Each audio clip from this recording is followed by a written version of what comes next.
Good morning. How's everyone doing today? Just get a few things moved here. I had a party last night, and the office became the de facto dumping ground for everything. So, yep, Doom Pile's back. So, let's get things shared around, get the chat open, and we'll get things pop out chat.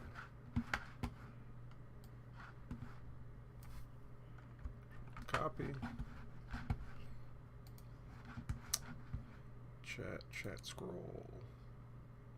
Properties.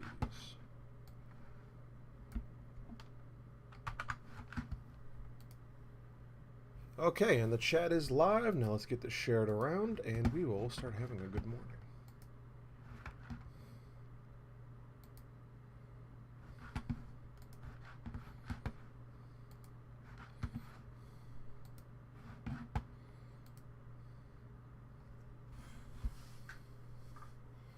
Good, I have my coffee.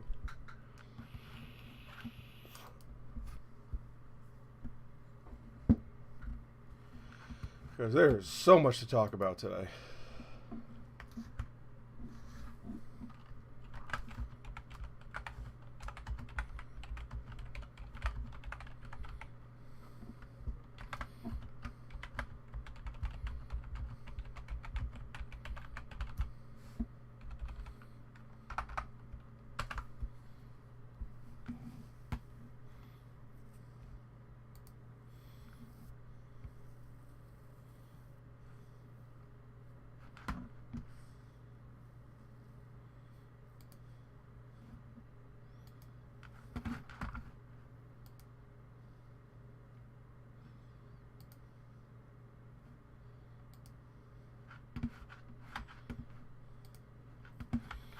Okay, let's get back to the thing.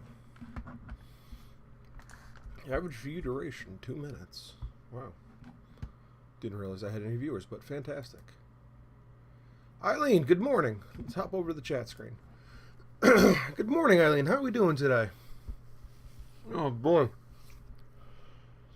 So I loved those videos of Rich dancing last night, but I'm so surprised he actually kept a shirt on.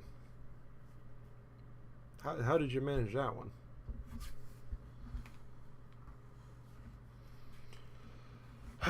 So, I had a little cookout last night, and it was funny as hell, because,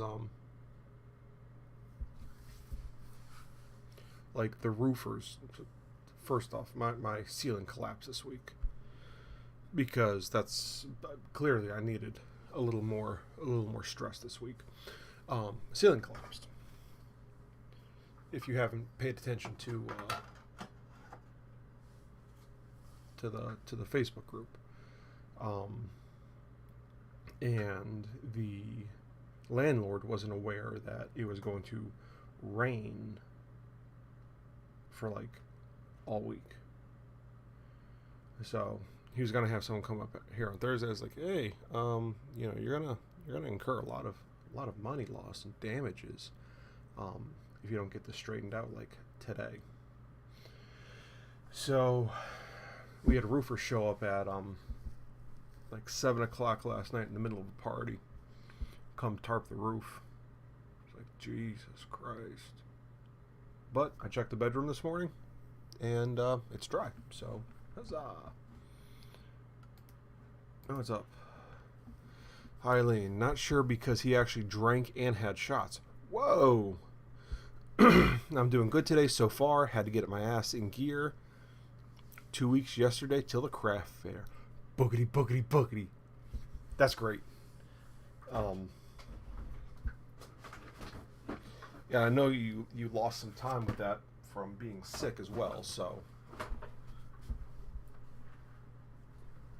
But let's be honest. We perform best under pressure.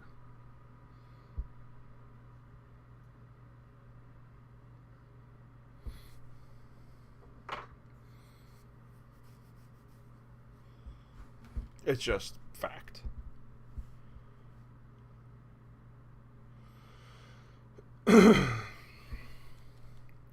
Let's see, Eileen, I have a lot of work to do, and work is definitely getting in the way.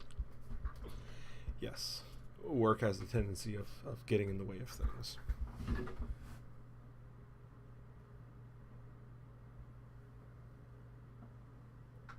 It's still way too hot. That's why I left my job. Because forget that noise. But yes, I do. Pressure is my time cruncher, and I'm more focused, right? Like yesterday, I cleaned the whole friggin' house, pretty much top to bottom. Everything organized or stuffed in a corner, that corner, and yeah, and did all the shopping and all the cooking. But if you gave me like 3 weeks to do it, it wouldn't get done to the last minute anyways. So there you go.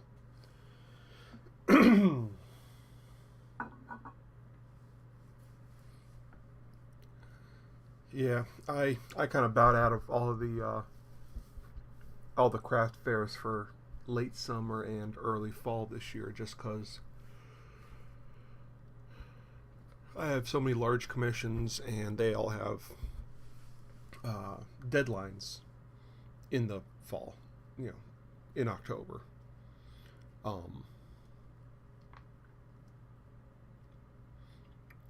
So it's one of those things where it's like,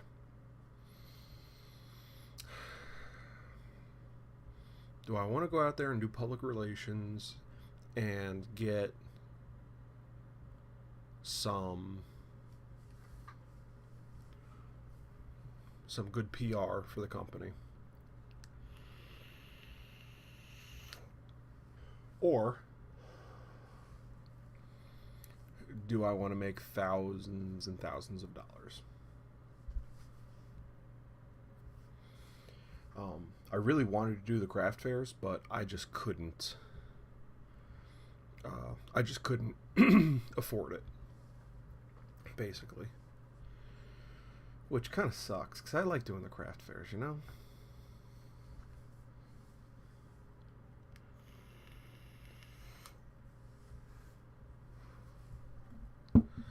Ooh, I have a thing to show off.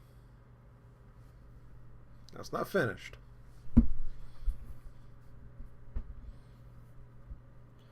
But I've got most of a shoe.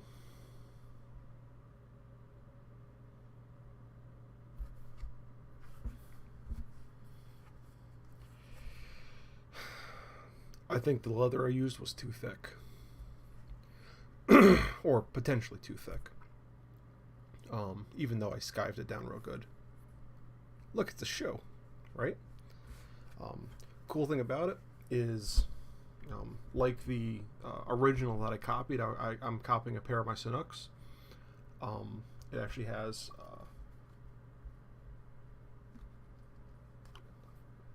elastic in the sides, so the top can, kind of move around freely and still be snug to my foot. Oh my god, what a pain in the ass this is. Because some of these stitches are just, they don't want to cooperate. Even though I skived the edges down like really thin around the edges, but then I kind of added that bulk back when I put the velvet liner on the inside. Because of course I have to be extra like that.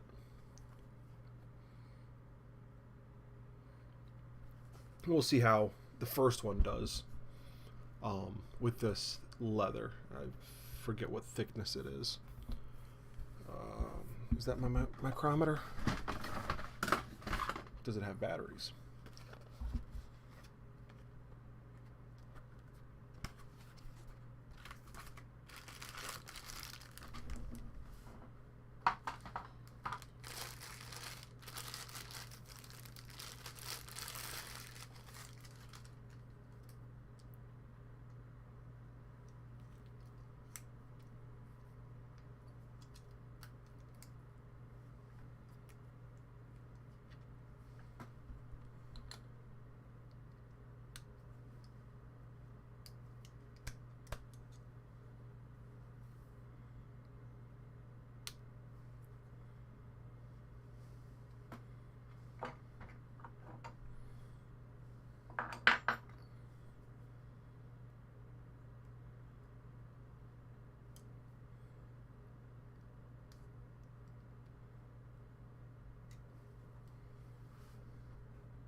see.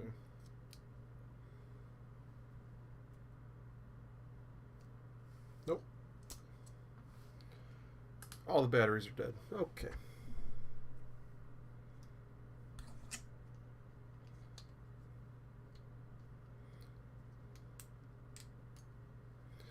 Let's see, it is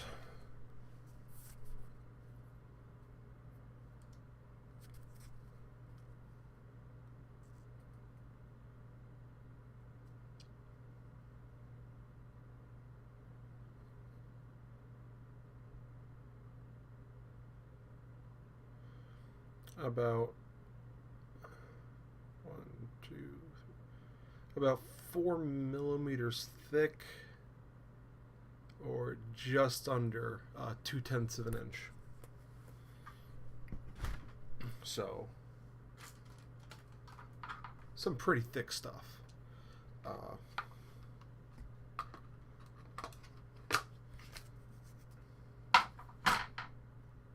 Let's see, what's the standard imperial conversion for 2/10?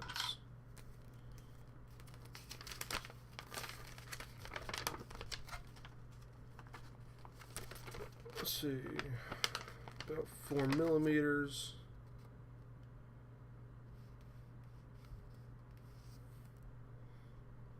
We're about 5/32 of an inch, little over, somewhere between 5/32 and 3/16. So more than an eighth, less than a quarter.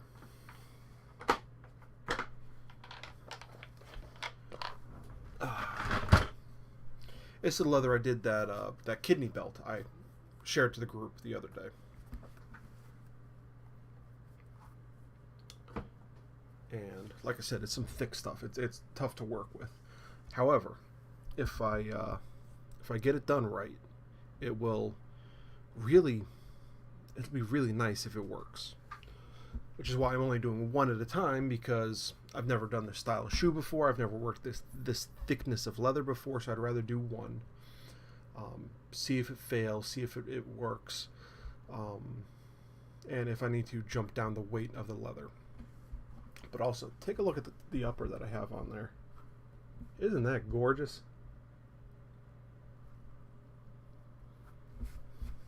There are some things that just make me really happy on the inside.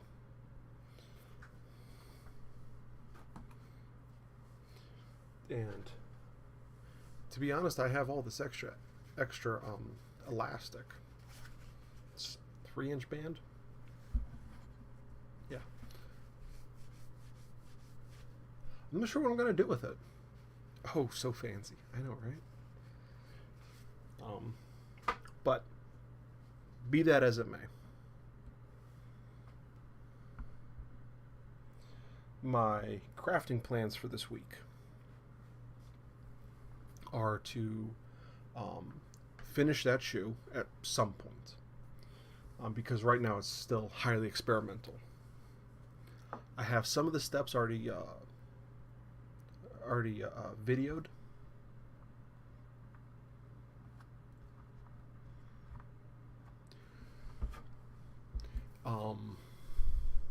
Just in case it does work out, so that way I already have kind of a jump start on doing the videography for it. But it's kind of an experiment, so I'm like, meh, yes, but no. Oh, and I'm cheating on my cookie diet today. Got some brownies.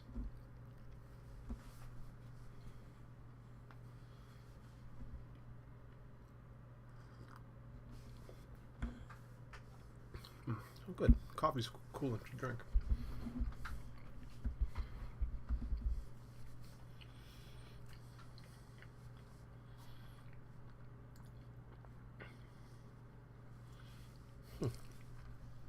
My plan is to make a workstation over there,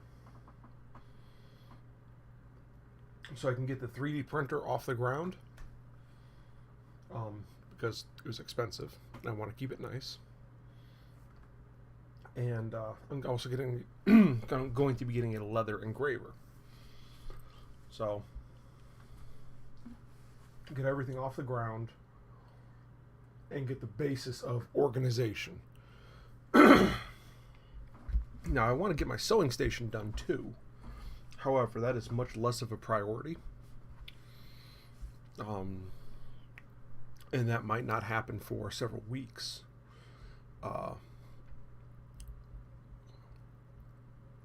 Or, a month or two. Which, it's unfortunate. However, we got to realize that I also need to build out the whole bedroom upstairs as well.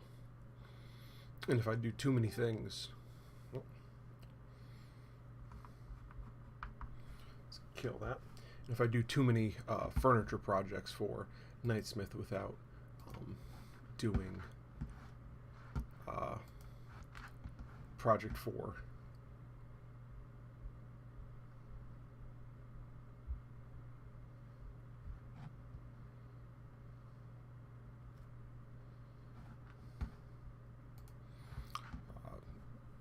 project for her, there's going to be issues. So I'll probably do that just to get all the electronics organized, and then I have to kind of transition and build a bed. But so that ceiling collapsing, like right now, was very serendipitous, because serendipitous, not really, I guess, lucky, the timing of it, because it happened after a rain. But we were cleaning out everything already, and I hadn't made the bed or the furniture yet. That's kind of next on the plate. And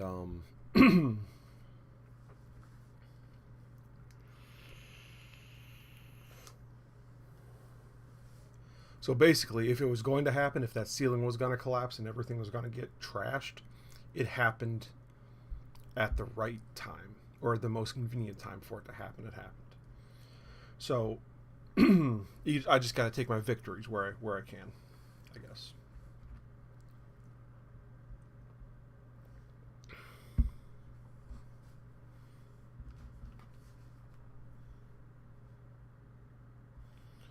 Arlene, 2 attachments. Got the map. All right.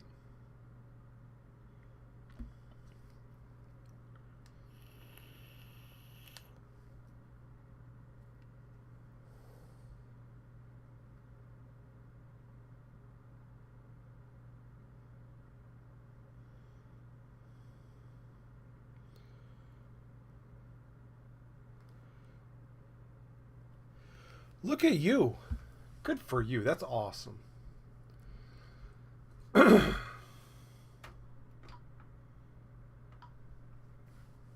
That's really cool.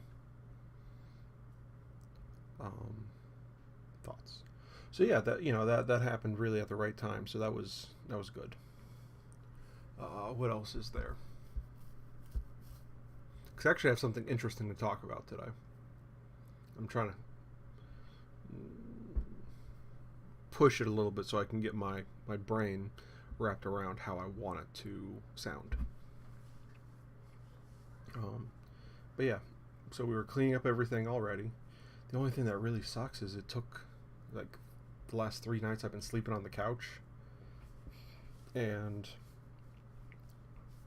my God, my back is killing me. Got rid of the plotter because I hadn't turned it on in like 8 years. So I think that was time. It was time for that thing to go, and just disappear. Whatever.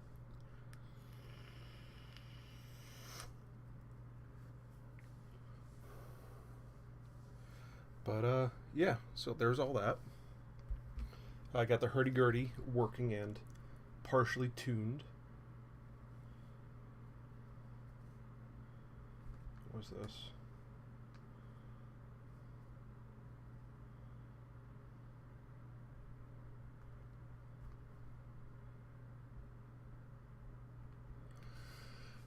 Good day, mate.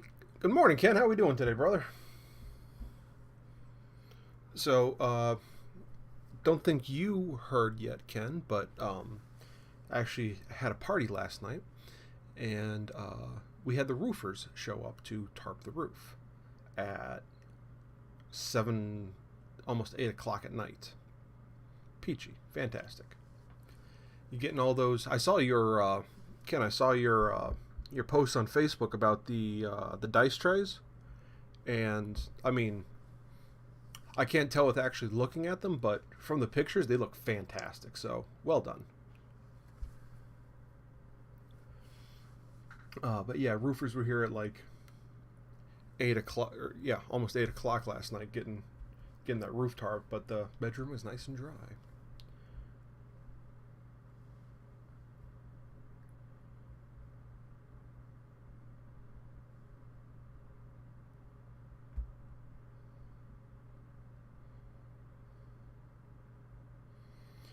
So I got a comment on one of my older videos, and it's on one of the philosophy videos, and it was breeding.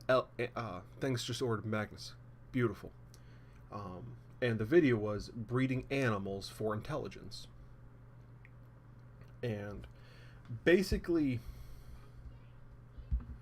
we've been very selectively breeding animals for centuries and centuries now.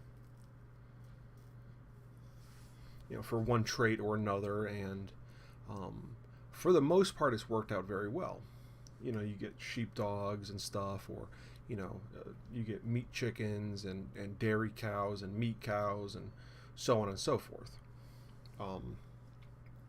So we've been doing that for thousands and thousands of years, hundreds of thousands of years. We've been breeding animals for specific traits, but can you breed them to have human-like or near human-like intelligence, specifically?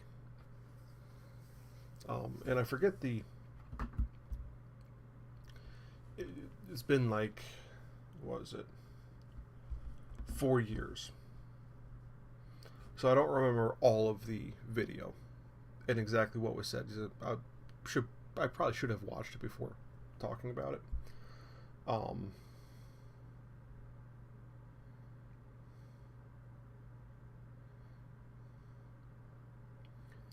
And there's actually been like a lot of really good replies on it, but I got one this morning about an hour ago, and it was under Troy O'Grady's comment, and he said, "I think you hit the nail on the head.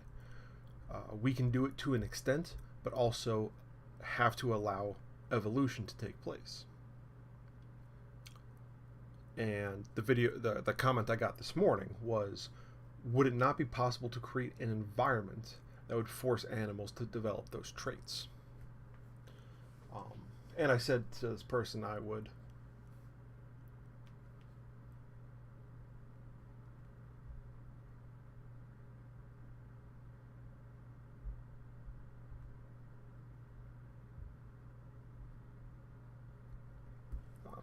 talk about it on the video, on the live stream today. So I think having it,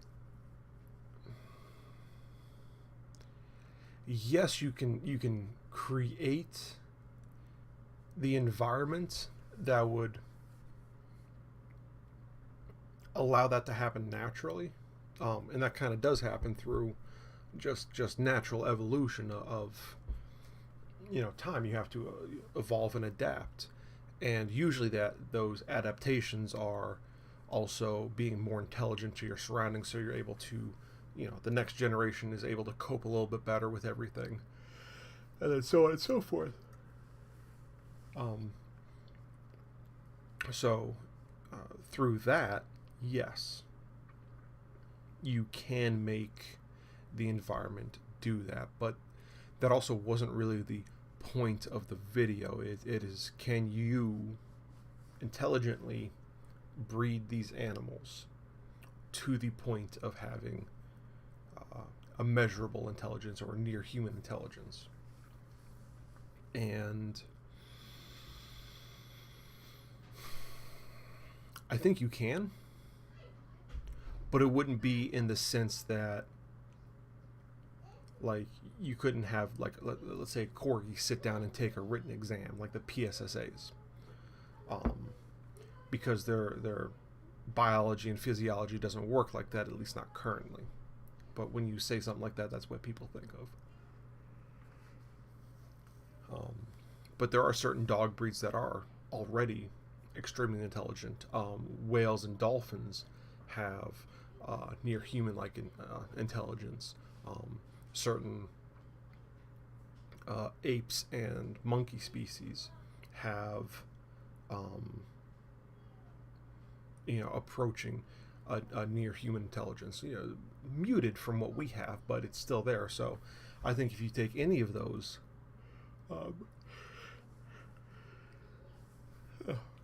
especially the monkeys, and selectively breed for the intelligent traits, for the traits that you're looking for, as opposed to letting nature take its course, I think over 6 or 12 generations, you'll start seeing a major shift in that strain. But one thing has come to my thought. You can't be too set on that goal. And here's the why.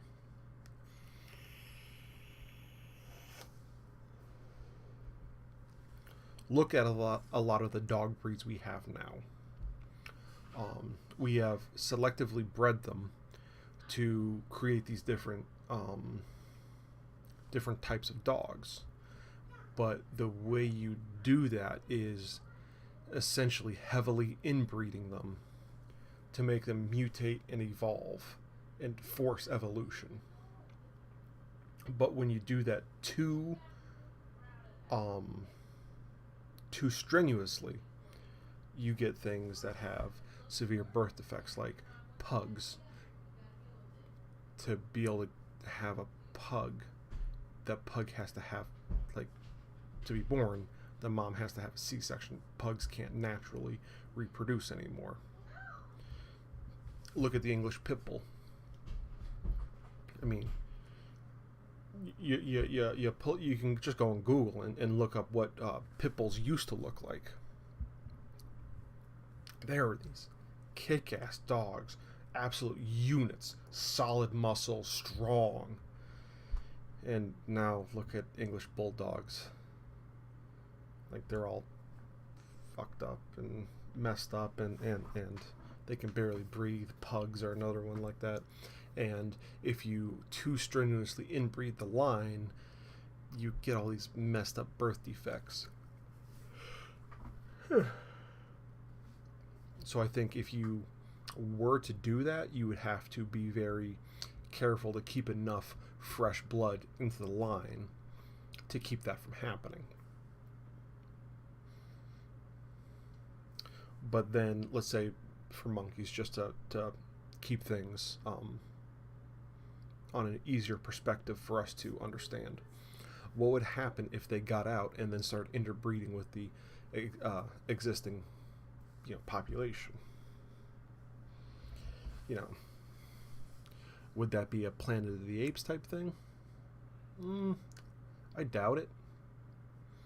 But it would have very interesting ramifications. So, could you do it?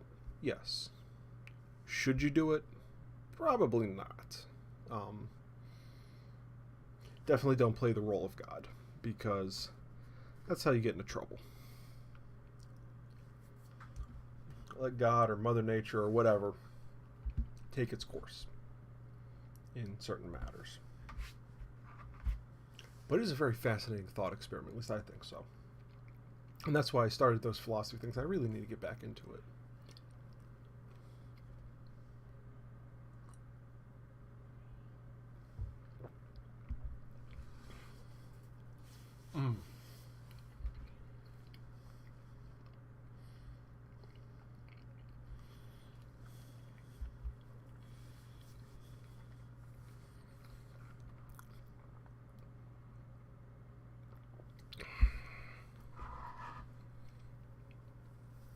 But yeah, so that's an interesting little thing to go over, and I really like how we get those. I really like how I still get comments on videos, like old videos, just because it brings back those thoughts, and I like doing those thought experiments. it really pushes the bounds. And even if nothing ever comes of it, rather than just a thought experiment, I think it's worthwhile because you are constantly improving the way you see the world, how you process the information. So doing basically I do like in-depth what ifs. So it's good for the soul. It's good for the mind.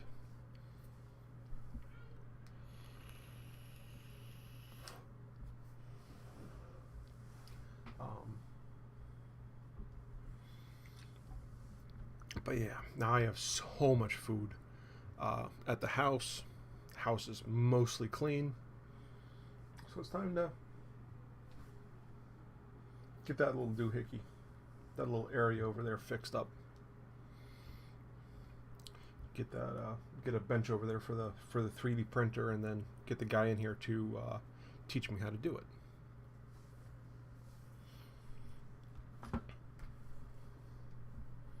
A lot of stuff to happen. A lot of stuff's been happening this week. It's been a busy week, y'all. I don't know what to think or do about it.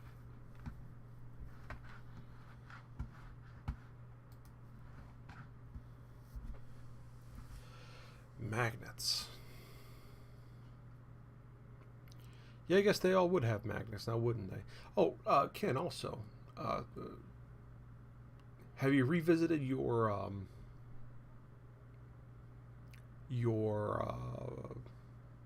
pressure pot experiment yet?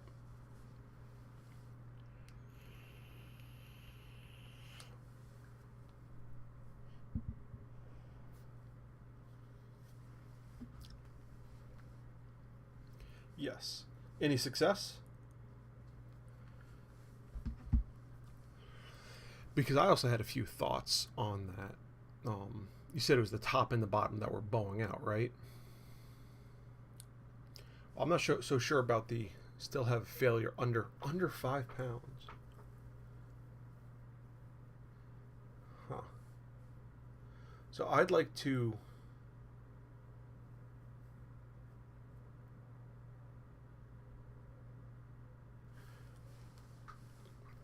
if you drop that off at the shop, I might be making a run down there because I have a few people who want to check out the forge. But if you drop it off, throw it in the backyard by the back door, and I want to make some plywood reinforcement for the top and bottom sometime this week. So that maybe Friday we could clamp it and pressurize it and see what happens.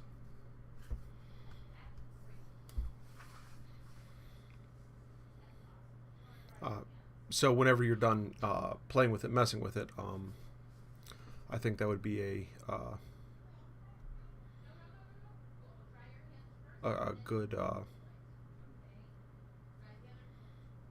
not waste of time, a good use of some time and some spare plywood, just to see if we can get that working for you.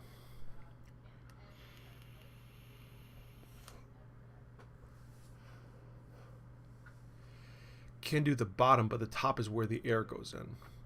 Yes, we can put just a solid plywood plug on the bottom. However, I think if you put get your plywood and then cut out some small holes for where where your valves and stuff are, and put it around that, because the way material science works is the smaller something is, the more rigid it is. Like this piece of oak here. Imagine that's your lid. Now this is 2.5 feet long, and I can flex it with very little effort, right? But let's say we grab it here. I can't move that. But out here, it's nice and easy to flex. So if we can keep the distance from the valve opening to the plywood reinforcement as minimal as possible, you'll have a very small amount of deflection, or it should be negligible, so that you can actually pressurize that container. Because you only need, what, like 15 pounds or something, 10, 15 pounds? So you don't need a whole lot of pressure.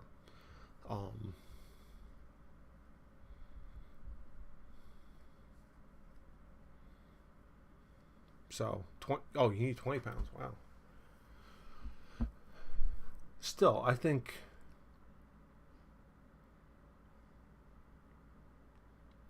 I still think we can do it. So after you're done with it today, I'd like to try and make a cap piece for it to see what we can do. And even if it's a failure, at least it's an attempt in the right direction. But you could also scrap the whole thing and just get a pressure cooker and retrofit a pressure cooker. Because I think those are rated for 25 pounds, 30 pounds. Let's see.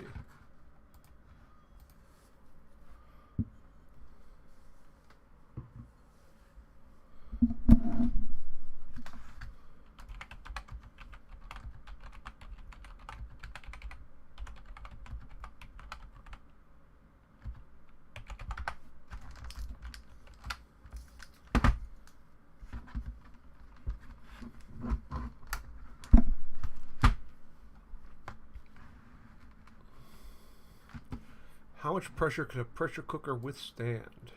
2 atmospheres. So at standard atmospheric pressure, boiling point of water is 212 degrees Fahrenheit, but in a standard American pressure cooker, the pressure reaches 1 atmosphere, or 15 pounds per square inch, above standard atmospheric pressure, or 2 atmospheres, which is typically the maximum pressure limit on most cookers. So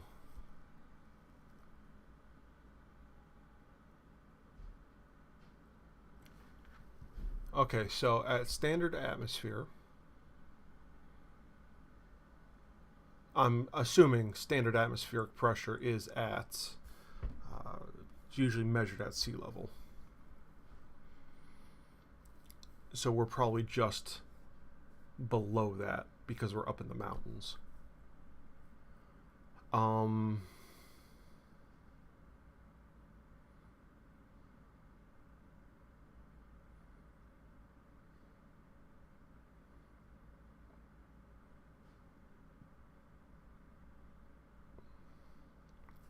But it can do 2 atmospheres, which is 30 pounds of pressure per square inch, which is the maximum pressure. You only need to do 20. So really, you only need to do, like, bring it up to 1.3 atmospheres to get your 20 pounds of pressure. So I think that's doable and safe.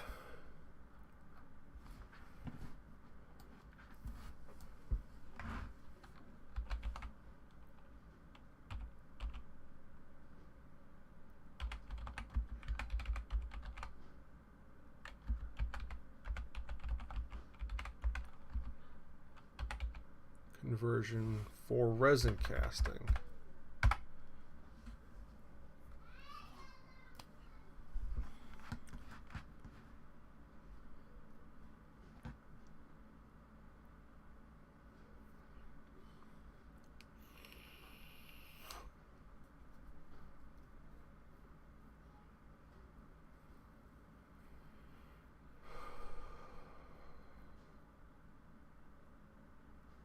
Yeah.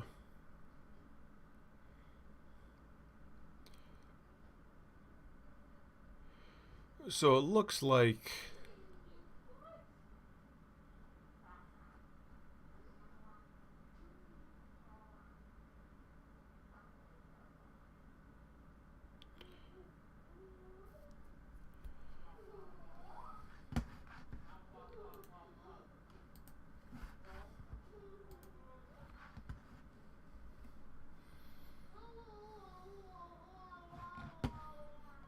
thank you. Block.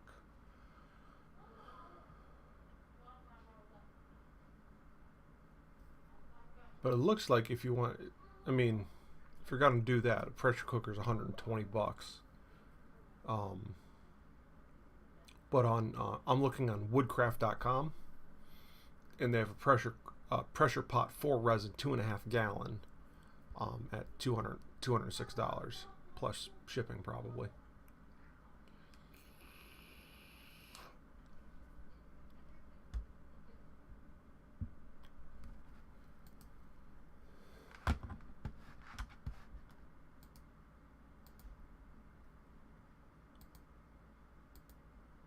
Is that big enough?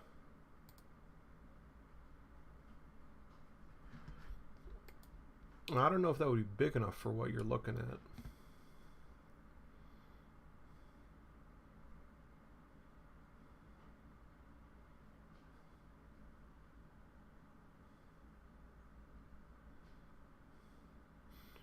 Yeah, I don't think that'd be big enough for what you need. Meh. Pots at Harbor Freight. I'll leave it before I head to work. Need the pump? Yeah, why don't you leave the pump anyways, just so I can replicate exactly what you're doing and work on it. And pots at Harbor Freight are 60 pounds. So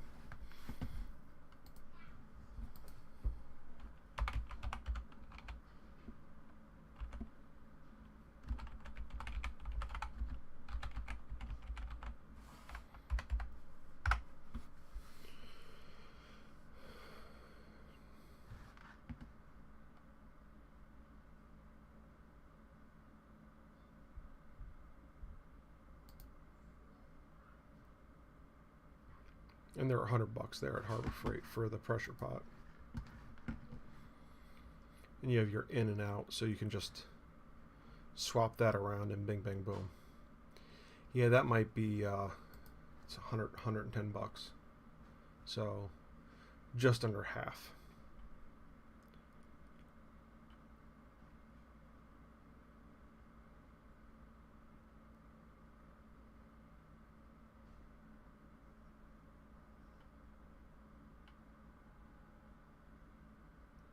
$30 to 60 psi.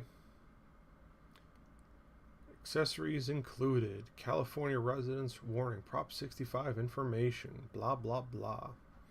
But yeah, it's, if you want to leave your thing with me, I can mess with it a little bit and see, how that goes. But it almost might be worth just getting the pot from Harbor Freight and seeing how that works out for you.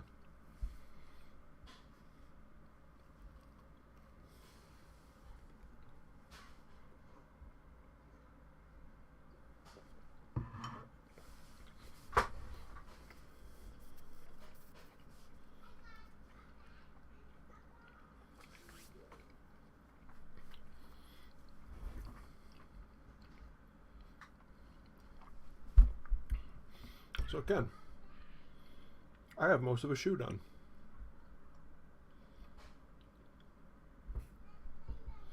Even has the elastic on the sides, just like the original that I'm copying.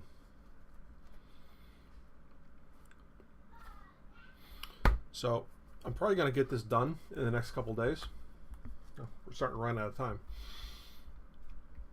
I'll probably have this guy done here in the next couple days, and we'll see how that one works out before I move on to make its copy for the right foot. I think I might have used too thick of leather for the main body. The leather I'm using now is about 3/16 inches thick, which is about twice as thick as the normal leather I use. But it was, I wanted to make something that was nice and heavyweight. So actually I can show you a side-by-side comparison if the camera will pick it up.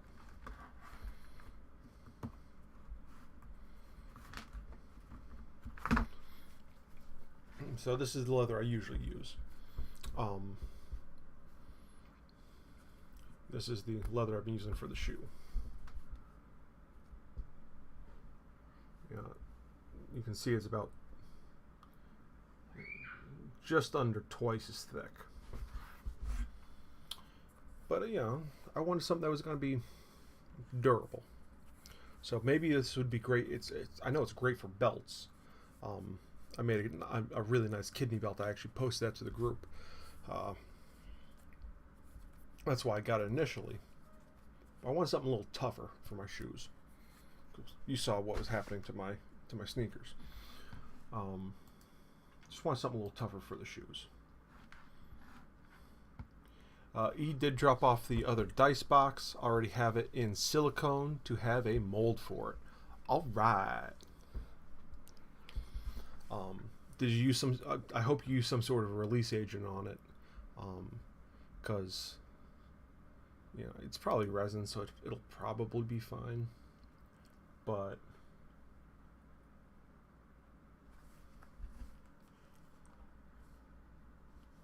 you never know.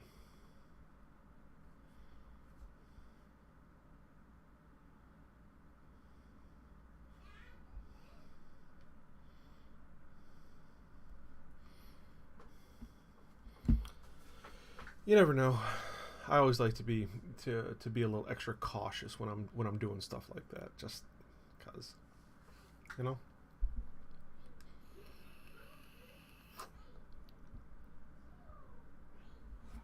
But when you do, you know, when you put release agents on things, when you're done, you have to kind of you know, clean it up after, you know, off the master that you're casting. So. And packing tape around the outside of the mold. That is an underrated pro tip.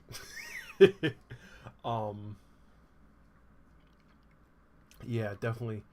I always go over all my seams 2 or 3 times just to make sure that I'm not going to leak. Because that stuff is a pain in the ass to clean up when it gets somewhere so you don't want it. Not that I would know that. Yeah, I've had some really bad failures before on mold making and on resin casting, which almost worries me a little bit once I get into to doing some metal casting, just because, well, I'm primarily a wood shop, so there's a lot of flammable stuff around. I think I'm going to do all the casting in the driveway just to mitigate the potential for disaster.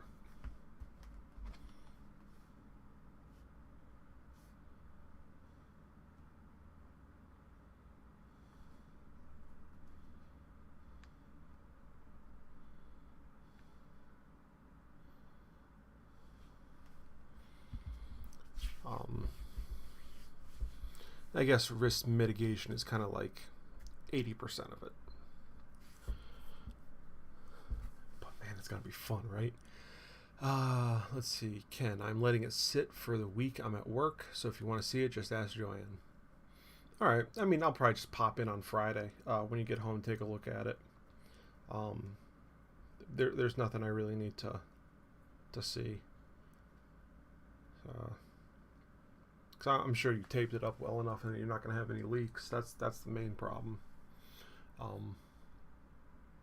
that I've run into. And letting it sit for longer than its cure time is just, you know, it doesn't affect anything. So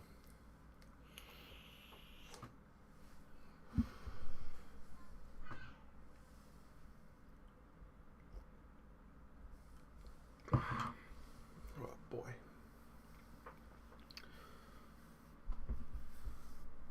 So I might have overdone a little bit last night.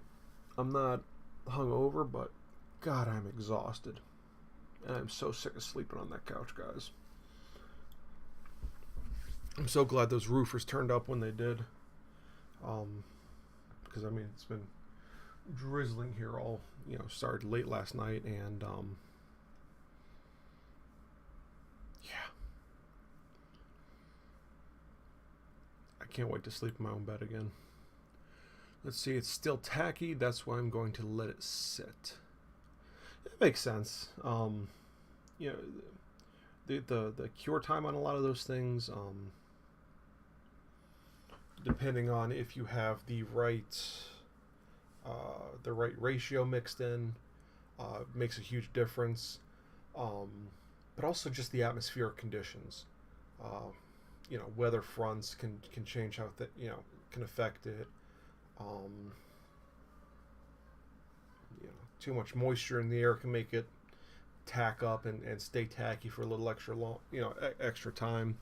So unless you have like an environmentally controlled workspace, which neither of us really do,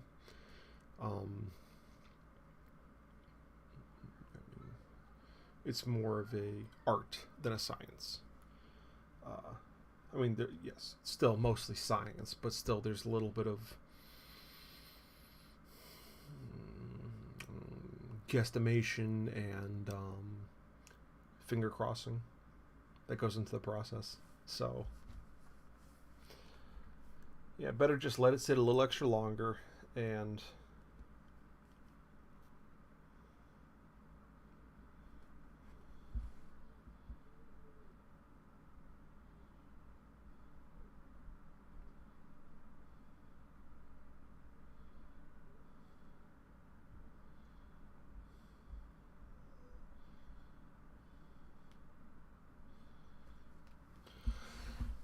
so that's that.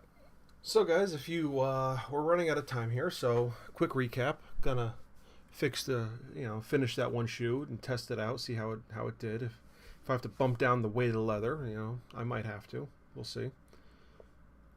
That's why I only cut out one shoe or one pattern, just because it's better to run those tests before just going ahead, full throttle and making a bunch. Going to be making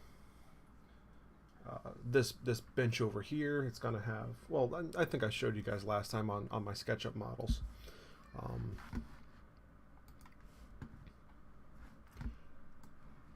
It's just going to be a very simple bench. Open bottom, enough space for the 3D printer, and when I get the laser engraver, enough space for that, and then storage below and above it, just to get everything off the ground and keep that thing safe. So got that guy. I got the shoe, and I